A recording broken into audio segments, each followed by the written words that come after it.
देखिए, आज फिर हम कक्षा 10वीं के विद्यार्थियों के साथ हैं।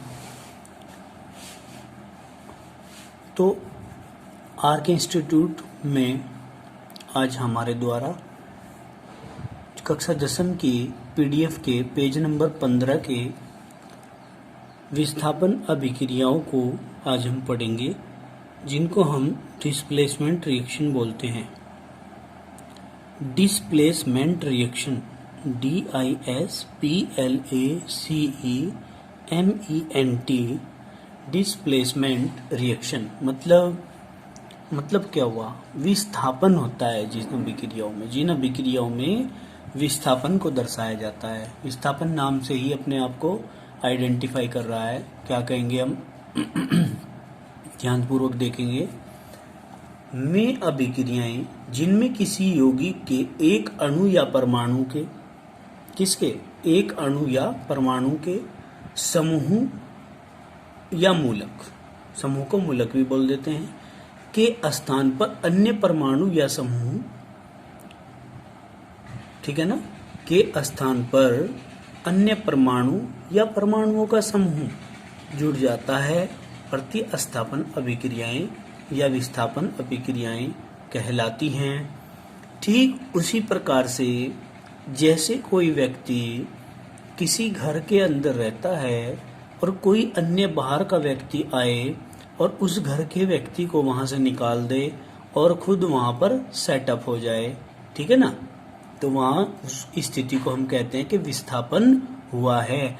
एक निकल गया और दूसरा वहां पर आकर के फिट हो गया। या फिर ऐसे कह लीजिए कि जिस अभिक्रिया में अधिक अभिक्रियाशील तत्व कम अभिक्रियाशील तत्व को उसके यौगिक के जलीय विलयन से विस्थापित कर देता है, विस्थापन अभिक्रियाएं कहलाती हैं।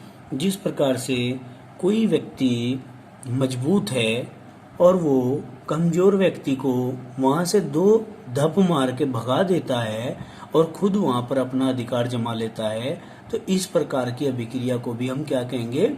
विस्थापन अभिक्रिया। अब देखिए, इस एग्जाम्पल के द्वारा जो मैंने आपको बताया उसके द्वारा हम समझते हैं कि जिस अभिक्रिया में अधिक अभिक्रियाशील तत्व कम अभिक्रियाशील तत्व को उसके यौगिक के जलीय विलयन से विस्थापित कर देता है, उसके यौगिक को वहां से निकाल देता है, वो विस्थापन अभिक्रिया कहलाती है। धातुओं की क्रियाशीलता का घटता हुआ क्रम इस प्रकार है। किस प्रकार है? सबसे अधिक क्रियाशील धातु पोटेशियम है, क्योंकि हम कक्षा 10 में एक अभी कुछ दिनों के बाद पढ़ेंगे एक विद्युत रासायनिक श्रेणी।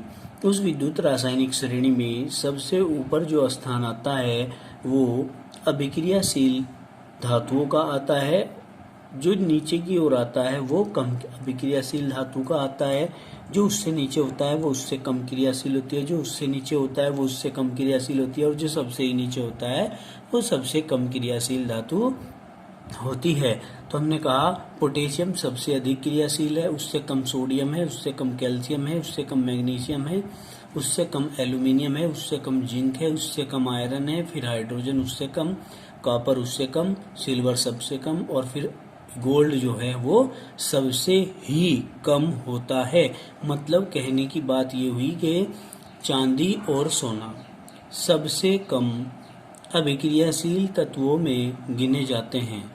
क्लियर? अब आगे चलते हैं। उदाहरण में कहा कॉपर सल्फेट का जलीय विलयन नीले रंग का होता है। नीले रंग का क्यों होता है? क्योंकि कॉपर सल्फेट में, ये जो कॉपर सल्फेट है आपका CuSO4, इसमें कॉपर होता है, और कॉपर जहाँ भी आता है, ये कॉपर जहाँ भी आता है इसके कारण रंग होता है नीला। ठीक है जी, आगे समझ में? नीला होता है। जब इस विलयन में जिंक की पट्टी डालते हैं तो विलयन रंगहीन हो जाता है, मतलब फिर उसका कोई भी कलर नहीं होता, तथा जिंक की पट्टी पर लाल भूरे रंग का कॉपर जमा हो जाता है। जिंक की पट्टी पे क्या जमा हो जाता है? लाल भूरे रंग का कॉपर जमा हो जाता है। जैसे हम रिएक्शन करके दिखाएंगे। रिएक्शन क्या है हमारी? ये है क्या? Zn प्लस CuSO4, इसका जलीय विलयन है, ये जिंक मेटल होती है, ये सॉलिड होता है, तो ये क्या करता है, यहाँ से कॉपर को डिस्प्लेस कर देता है, मतलब ZnSO4 और ये AQ, मतलब ZnSO4 का जलीय विलयन बन गया और कॉपर अलग निकल गया।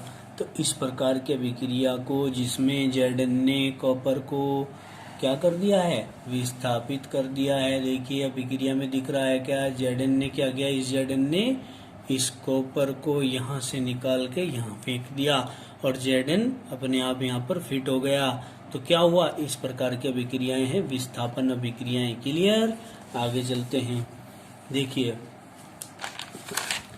जिंक कॉपर से अधिक क्रियाशील होता है, जिंक होता है कॉपर से अधिक क्रियाशील। ऊपर जो टेबल हमने बताई है इसमें जिंक ये रहा और कॉपर जो है ये रहा आपका, तो जिंक पहले आ रहा है, जिंक पहले आ रहा है तो ये कॉपर से क्या होगा, अधिक क्रियाशील होगा। ठीक है, अतः जिंक कॉपर सल्फेट विलयन से कॉपर को विस्थापित कर देता है। ठीक है, और कैल्शियम लेड आदि कॉपर सल्फेट से कॉपर को विस्थापित कर देता है। कॉपर को क्या कर देता है जी, विस्थापित कर देता है। पेज नंबर 16 पर देखिए, विस्थापित कर देता है। परंतु Ag तथा Au ऐसा नहीं करते, क्योंकि Ag तथा Au कॉपर से कम क्रियाशील हैं। तो आपने क्या कहा है, देखो Ag है, Ag सिल्वर है, कॉपर सल्फेट विलयन पर कोई अभिक्रिया नहीं करेगा। क्यों, क्योंकि Ag का स्थान विद्युत रासायनिक श्रेणी में Cu से नीचे है, इसलिए Ag कम क्रियाशील धातु है।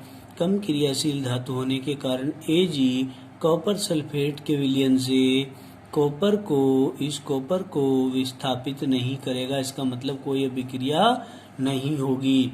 इसी प्रकार गोल्ड है, गोल्ड तो सबसे ही ज्यादा क्रियाशील है। अभी टेबल में हमने पढ़ा था, तो हमने कहा कि कॉपर सल्फेट के विलयन से गोल्ड कॉपर को विस्थापित नहीं करेगा। क्यों, क्योंकि Au मतलब गोल्ड विद्युत रासायनिक श्रेणी में सबसे नीचे है। सबसे नीचे होने के कारण गोल्ड सबसे कम क्रियाशील धातु है। कम क्रियाशील धातु होने के कारण Au मतलब गोल्ड कॉपर को कॉपर सल्फेट के विलयन से विस्थापित नहीं करेगा, अर्थात कोई अभिक्रिया नहीं होगी। क्लियर, अब आगे चलते हैं। नेक्स्ट एग्जाम्पल है, जिंक के टुकड़े को, किसके टुकड़े को, जिंक के टुकड़े को सल्फ्यूरिक अम्ल में डालने पर हाइड्रोजन गैस विस्थापित होती है, क्योंकि जिंक हाइड्रोजन से अधिक क्रियाशील धातु है। अब देखिए यहाँ रिएक्शन को समझेंगे। ये जिंक है, जिंक ये सॉलिड होता है, H2SO4 जो कि लिक्विड होता है, जलीय विलयन होता है, एक्वस फॉर्म होती है। ठीक है ना, जलीय रूप होता है तो क्या, जलीय विलयन होता है तो एक्वस लिखा जाएगा। तो कहा कि Zn का स्थान विद्युत रासायनिक श्रेणी में हाइड्रोजन से ऊपर है। हाइड्रोजन से ऊपर Zn का स्थान होने के कारण Zn H2SO4 के विलयन से हाइड्रोजन को विस्थापित कर देगा और ZnSO4 का एक्वस सॉल्यूशन आपको प्राप्त हो जाएगा। अब आगे चलते हैं। नेक्स्ट एग्जांपल आता है, क्या है नेक्स्ट एग्जांपल, ध्यान से देखेंगे सभी विद्यार्थी, ध्यान से देखेंगे नेक्स्ट एग्जांपल को।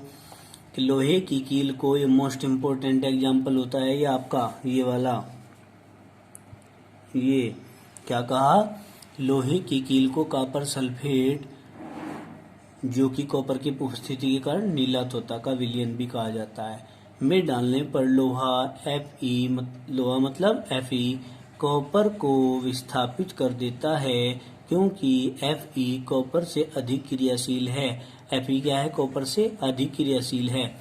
Fe plus CuSO4 is equal to Cu अलग हो गया और FeSO4 अलग हो गया, तो हम क्या कहेंगे, Fe सॉलिड होता है, CuSO4 क्या होता है, एक्वस मतलब जलीय विलयन होता है।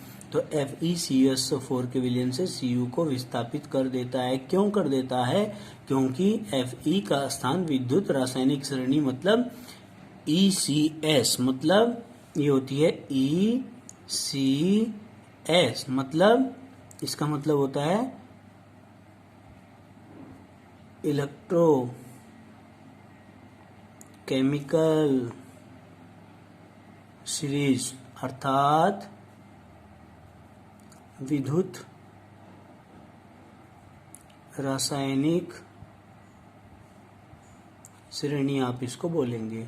इतनी बात समझ में आ गई होगी सभी विद्यार्थियों की। तो हम आगे चलेंगे। तो हमने कहा कि Fe ने कॉपर सल्फेट के विलयन से कॉपर को विस्थापित कर दिया और अपने आप को Fe वहां पर प्रेजेंट हो गया। अब Fe जहां आ जाता है वहां विलयन का रंग लाल हो जाता है। तो हमने क्या कहा, फेरस सल्फेट विलयन जो कि नीले रंग का था वो हरा हल्का विलयन बना लेता है। कैसा विलयन बना लेता है? हरा हल्का विलयन बना लेता है। फिर कहेंगे मीथेन अणु में उपस्थित हाइड्रोजन परमाणु क्लोरीन परमाणु द्वारा प्रतिस्थापित हो जाता है। देखिए CH4 प्लस Cl2 ये मीथेन अणु है, ये Cl2 मतलब क्लोरीन है। तो मीथेन के अणु से क्लोरीन ने क्या किया, एक हाइड्रोजन को निकाल दिया और अपने आप भी एक परमाणु इसका क्लोरीन का निकला है।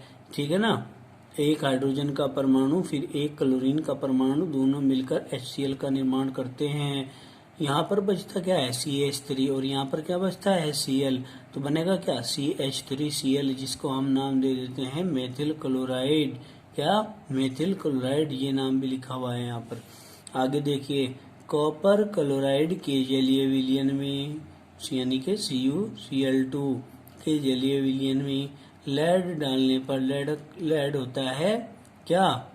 बताइए आपको लेड क्या होता है? Pb मतलब शीशा डालने पर, ठीक है, कॉपर विस्थापित हो जाता है क्योंकि लेड कॉपर से अधिक क्रियाशील धातु है। ठीक है जी, लेड क्या है? कॉपर से अधिक क्रियाशील धातु है। अब आगे चलते हैं। हम कहेंगे कि लेड जो कि Pb था, लेड सॉलिड होता है। CuCl2 का विलयन एक्वस विलयन है, ये जलीय विलयन ले रखा है यहाँ पर। तो ये जो जलीय विलयन है ये क्या करता है, ये कॉपर क्लोराइड का नीला विलयन है। नीला क्यों है? क्योंकि इसमें कॉपर है। प्रकाश की उपस्थिति में जब यह अभिक्रिया होती है तो लेड यहाँ से कॉपर को विस्थापित कर देता है। तो कॉपर को यहाँ से विस्थापित कर दिया और कॉपर चला गया यहाँ। ठीक है ना, विस्थापित कर दिया और कॉपर पहुंच गया यहाँ। और लेड जो था लेड चला गया यहाँ। जब लेड यहाँ चला गया तो हमने क्या कहा कि PbCl2 बना है, मतलब लेड क्लोराइड बना है। और लेड क्लोराइड जब बनता है तो वो जो नीला रंग था वो धीरे धीरे गायब हो जाता है, मतलब रंगहीन हो जाता है। चलिए विद्यार्थियों, आप लोगों ने आज का हमारे साथ में बहुत साथ दिया इस वीडियो को देखने में, है ना। तो हम आप लोगों से आशा करते हैं कि आपने इस वीडियो के माध्यम से आज विस्थापन या डिस्प्लेसमेंट रिएक्शंस को पढ़ा है, अच्छे से इसको अध्ययन करेंगे, स्टडी करेंगे। ठीक है ना, छोटे छोटे से एग्जाम्पल हैं, उन्हें सभी एग्जाम्पल्स का साथ लेकर के आप इस कार्य को करेंगे। ठीक है, इसी के साथ धन्यवाद।